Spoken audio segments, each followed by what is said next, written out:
The room went silent the moment Derek Tran leaned forward, because everyone could feel it. This clash wasn't just another heated hearing.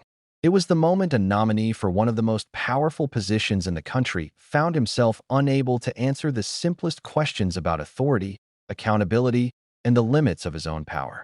And in those first few seconds, something became painfully clear. This wasn't about policy anymore. This was about whether the Department of Defense was being shaped into an instrument of stability or a tool for spectacle. What locked viewers into their seats wasn't the volume of Tran's voice, but the precision of his questions. Well, I've been here for 5 hours, sir. I don't know about that. I'm just asking, would you have me forcibly removed from your press event I'm not if I going to walked in? speculate on a hypothetical. I'm sure there's more context. I'll take that as a yes. Mr. Secretary, does the DOD have any plans to allow the military to follow the orders of President Trump when his order violates the Constitution? Yes or no? I reject the premise of that question, which is that President Trump is ordering unconstitutional orders. I'll take that as a yes as well. Mr. Secretary, the deployment of active duty Marines to California is incredibly disruptive to the lives of service members who are being drawn into the president's publicity stunt. And I want to know how you're planning to take care of these troops. So will you commit to sending my office and this committee a detailed plan on how you plan to house and feed the 700 Marines and potentially thousands of Marines? What's disruptive is when concrete blocks are thrown at the heads of ICE officers. And so we're proud that National Guardsmen and Marines have responded in real time to help defend those federal law enforcement officers. So do you have a plan? Do you have a plan to house Not only do we have a plan, but it's been a focus of mine. I've held a riot shield before in a riot. I recognize what it means to respond in real time without enough time. Mr. Secretary, will you get me that plan, everything they can please? as fast as they can, and we have a plan for that. Mr. Secretary, I reclaim my plan. ASAP. Chairwoman, LA Mayor Bass stated that the area placed under the recent curfew is around 1 square mile. Is that the same area where service members will be deployed? Service members are in Los Angeles to defend law enforcement, ICE agents, and facilities. So essentially you're telling me that American people and the American people that a 1 square mile block of LA, and for the record, LA County is over 4,700 square miles, warrants the deployment of 700 Marines and the federalization of 4,000 California National Guardsmen. You testified earlier that you will send in the military to protect local law enforcement. Did LAPD Police Chief McDonald ask you for your help? I read reports on a regular basis. Did he ask for your help? From ICE agents I'll take that as a no. More grateful. Did LA Sheriff Luna ask for you to send in the military, Mr. Secretary? Did LA Sheriff Luna ask you to send in the military?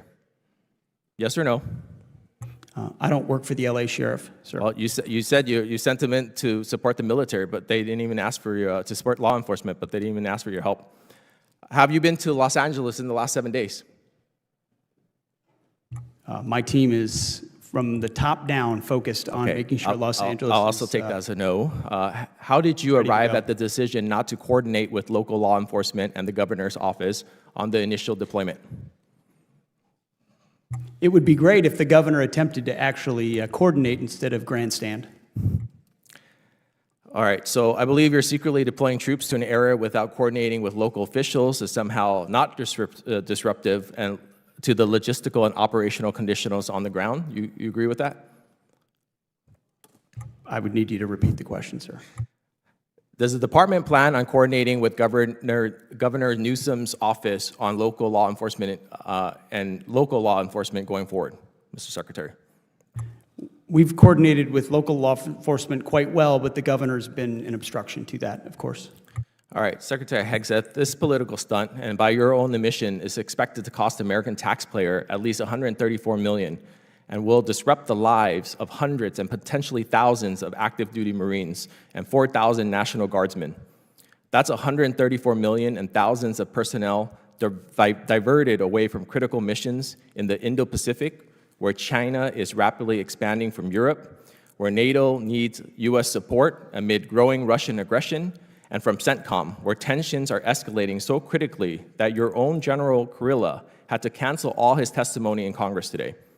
Your redirection of combat-ready troops from real-world national security threats to manage a domestic protest is gross mismanagement and a slap in the face of service members whose lives are disrupted throughout this event. As a veteran myself, it's a disgrace, and you should be ashamed. I yield back. The gentleman's Madam time Chair, has expired. Madam Chair, can we add into record, please, that the gentleman from California has just stated that it is okay to have 1 mile of complete criminality in L.A. so long as it doesn't cover the 4700. That was not my statement. Madam And, Chair, we have, and that Mr. it's Mills, okay. The Mr. Mills has gentleman- not gentleman's been not recognized. This is absolutely Either gentleman, You're either putting words in my gentleman is mouth, recognized. Congressman. Have the right The- you have not been Chair- recognized Either by gentleman the is chair. recognized. The chair now neither have you. recognizes Controls the the time. congressman And neither have from you, Mr. Louisiana, Mr. Higgins, for 5 minutes. Well, thank you, Madam Chair. Let's bring it down a notch, shall we? He didn't waste time reciting headlines or recycling talking points. He opened with a scenario so basic, so rooted in fundamental democratic norms, that no nominee should ever stumble on it. Would he support forcibly removing a member of Congress from a public press event simply for showing up? It wasn't about the press event at all. It was about judgment. It was about temperament. It was about whether this nominee understood where authority ends and accountability begins. The hesitation that followed wasn't just awkward, it was revealing. Because in the span of a few seconds, the nominee made it clear he wasn't willing to draw a line, not even a hypothetical one. And when someone asking to lead the world's most powerful military won't outline the boundaries of that power, that silence speaks louder than anything he could have said. But this was only the opening crack. Tran's next question was bigger, heavier, and far more dangerous. Would the military follow orders that violated the Constitution? Yes or no? There are moments in hearings when you can feel the gravity shift, when the air thickens because everyone watching knows the answer should be so simple, so automatic, that any pause becomes alarming. And yet there was a pause. Instead of a firm answer grounded in principle, the nominee folded into deflection. He rejected the premise. He danced around the core issue. He avoided the one statement every leader must be able to say without hesitation: unconstitutional orders are not followed. Period. That refusal wasn't a slip. It wasn't confusion. It was a signal that the norms safeguarding civilian control of the military were not being affirmed. And Tran didn't let it slide. He moved forward with a steadiness that suggested he already anticipated the evasion, and he pushed into the heart of the matter: the deployment of active duty Marines and federalized National Guardsmen to Los Angeles. This wasn't a theoretical issue. It involved real lives, real readiness, and real strategic consequences. Tran laid out the cost plainly: $134 million. But the greater cost was invisible to the public. Thousands of Marines pulled from missions across the Indo-Pacific, where tensions with China are rising, from Europe, where coordination with NATO is more essential than ever, and from CENTCOM, where instability requires constant vigilance. These weren't administrative staff or support personnel. They were combat-ready forces meant to anchor America's global posture. Every redeployment has a ripple effect. Every shift in manpower changes readiness. And this was a massive shift, yet the mission they were being diverted to wasn't a natural disaster, nor a foreign threat, nor an unmanageable crisis. It was a 1 square mile protest zone in Los Angeles. That scale mismatch alone raised questions. But the deeper concern was the process, or lack of one. Because what Tran unearthed next was staggering. The LAPD hadn't requested the deployment. The LA sheriff hadn't requested it. The governor's office wasn't looped in. They were all bypassed. Instead of clear coordination across levels of government, the nominee deflected toward vague mentions of news reports and general situational awareness, as if that replaced the necessity of formal requests. And when asked directly whether he had visited Los Angeles during this escalation, the answer was another dodge, layered in generalities about team input and internal monitoring. This wasn't a disagreement over tactics. This was a breakdown of command culture. Military deployments, especially domestic ones, operate on a chain of communication, a bedrock of checks and balances designed to prevent overreach. When that process is circumvented, even symbolically, the precedent becomes dangerous. Because if federal troops can be deployed into American cities without local request or coordination, what stops the same logic from being used again and again? Rumors online have already begun to swirl, with some observers suggesting the entire deployment looked less like strategic necessity and more like a political maneuver designed to create the appearance of decisive action. These claims remain unverified, but the hearing itself gave them oxygen, because nothing in the nominee's answers provided a clear justification rooted in security assessments or intergovernmental requests. As Tran pressed deeper, the emotional weight of his words began to sharpen the picture. He wasn't just speaking as a lawmaker. He was speaking as someone who had served, someone who understood the cost of uprooting Marines and Guardsmen at a moment's notice. Service members don't just move when ordered. They leave families, break routines, jeopardize personal stability, and sometimes face real danger. Being tossed into a domestic conflict without clarity is more than disruptive. It's demoralizing. And demoralized troops are not just unhappy. They are less effective, less focused, and more vulnerable. What made this exchange even more striking was that Tran wasn't merely contesting the wisdom of the deployment. He was exposing the fractures in how decisions were being made. The nominee framed objections from the governor as grandstanding. He emphasized incidents involving thrown objects to justify a massive federal response. He portrayed urgency where local officials saw none. And each explanation felt like another step away from the discipline and restraint expected from someone seeking this role. Then came the strategic consequences, a piece many Americans rarely consider. When thousands of combat-ready personnel are diverted from global hotspots to handle a domestic event of relatively limited geographic scale, other regions become thinner, riskier, more exposed. The Indo-Pacific doesn't pause because of a protest in Los Angeles. Europe doesn't calm because troops are pulled away. CENTCOM doesn't stabilize because a force is shifted. A single redeployment reverberates across entire theaters of operation.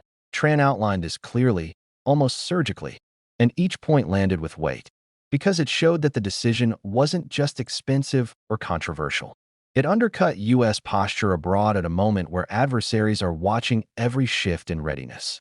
And all of this, based on what the hearing revealed, occurred without a documented request from the jurisdictions the troops were sent to support. By the time Tran delivered his closing statement, the emotion behind his words made the stakes impossible to ignore. He called the deployment a disgrace. He called it a misuse of the military. But the deeper message, the one that echoed after his microphone went silent, was that leadership is not defined by how aggressively one responds, but by whether one understands the responsibility behind the response. The nominee's inability to articulate constitutional boundaries, justify resource allocation, or demonstrate collaborative decision-making painted a troubling picture of what this department might look like under his guidance. And this wasn't about political affiliation or ideology. It was about competence. It was about credibility. It was about the discipline required to lead an institution that must remain apolitical to survive. Because when the military becomes a prop, democracy becomes fragile. When authority expands without accountability, norms begin to crumble. When leaders cannot answer basic constitutional questions, trust evaporates. What unfolded in that hearing wasn't just a clash of personalities.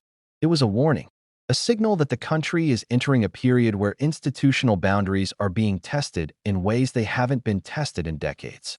And whether those boundaries hold depends not on speeches or slogans, but on leaders who understand that power must remain tethered to principle. Moments like this matter because they reveal who is prepared to safeguard the institution and who is not. They reveal who understands the Constitution as a compass and who treats it like an inconvenience.